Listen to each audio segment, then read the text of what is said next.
هل سمعت عن نقص المغنيسيوم قبل كده؟ ممكن ما تعتبروش مشكلة كبيرة، لكن في الحقيقة النقص ده ممكن يؤثر على جسمك بصورة رهيبة. من أول الأعراض اللي ممكن تحس بيها هو التعب المزمن. لو عايز تعرف إذا كنت محتاج المغنيسيوم، اسأل نفسك: هل دائما تحس نفسك مرهق؟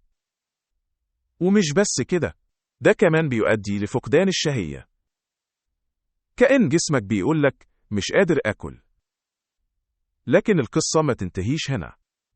الناس اللي عندها نقص مغنيسيوم ممكن تصاب بتشنجات عضلية. تفتكر كم مرة كنت نايم ووقعت من الصدمة بسبب تشنج في رجلينك؟ غثيان وضعف العضلات هما كمان من الأعراض الشائعة. في حالات متقدمة ممكن توصل لتغيرات في المزاج وتزايد القلق.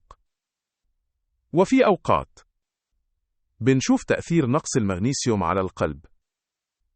يبقى مهم جدا نراقب الأعراض دي، عشان لو تركت بلا علاج ممكن تصير مشاكل صحية أكبر. فكر في الموضوع. صحتك في إيدك، ولازم تحافظ عليها بكل الطرق الممكنة. صاروخ